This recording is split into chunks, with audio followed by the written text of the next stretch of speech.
aqui fala-nos, diz assim, dizer, tipo, atenta ou cuida o teu mistério que recebeste no Senhor para que o cumpras.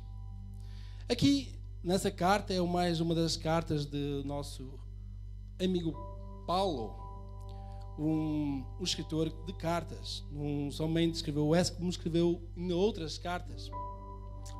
E uma dessas cartas que ele escreveu, ele estava numa prisão,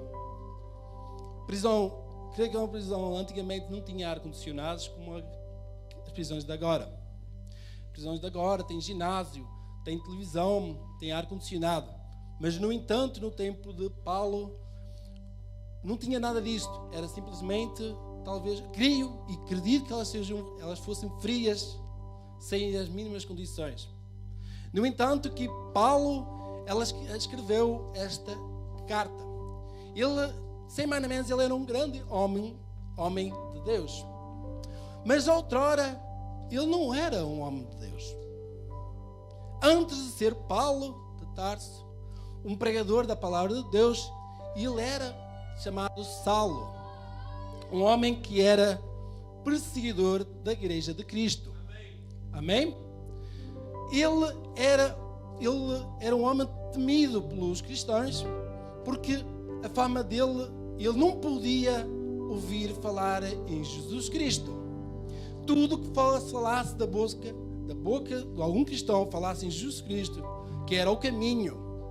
Só através de Jesus Cristo que nós chegamos ao Pai. É através de Jesus Cristo que aquele foi curado. Foi através de Jesus Cristo que aquele também foi curado. E isso, não podiam ouvir isso.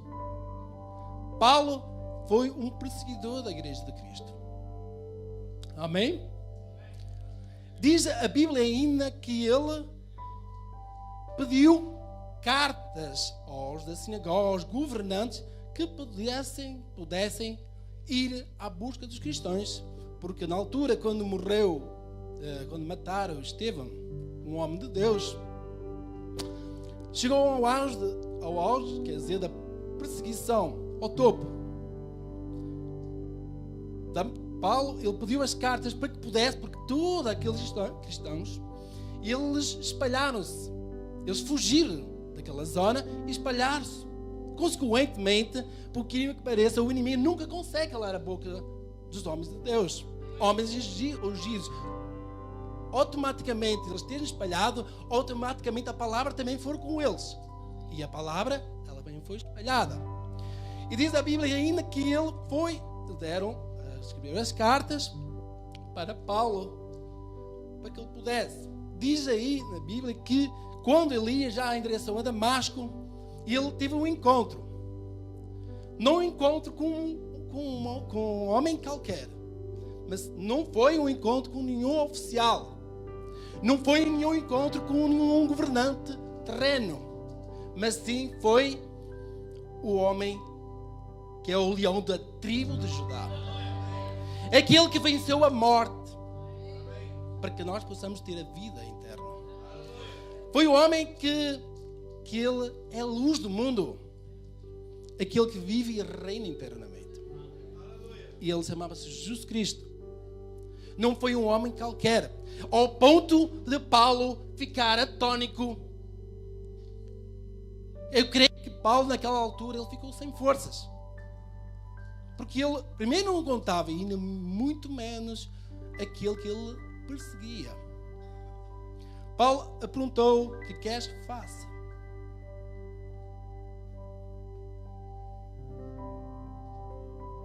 E diz a Bíblia que naquele preciso momento ele ficou cego. 3 dias ficou cego. Eu defendo uma coisa que até acho que está um bocado relacionado com os 3 dias da ressurreição de Cristo. Paulo demorou 3 dias para ressuscitar de novo. Foi nestes 3 dias que houve uma mudança de Paulo. Eu que chamo aquilo que foi uma mudança de 360 graus.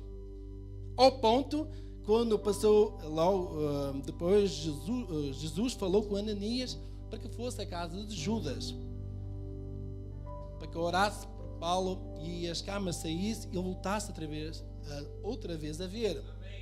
Amém? E vimos que aí Paulo já era um homem renascido, nasceu de novo.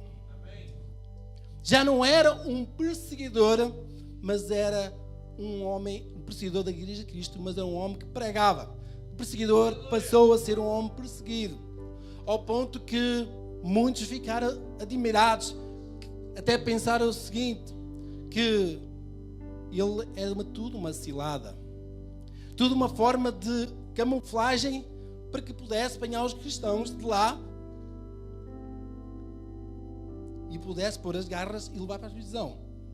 Ao ponto que os discípulos também ficaram com o pé atrás de Paulo. Mas Deus usa sempre alguém para mudar a situação. Deus usa um homem chamado Barnabé, que defendeu a causa de Paulo, porque ele viu e testemunhou o quanto Deus fez aquela mudança. E isso faz-nos crer que Deus faz aquilo que ninguém pensava poderia acontecer. Deus é um Deus que opera no impossível.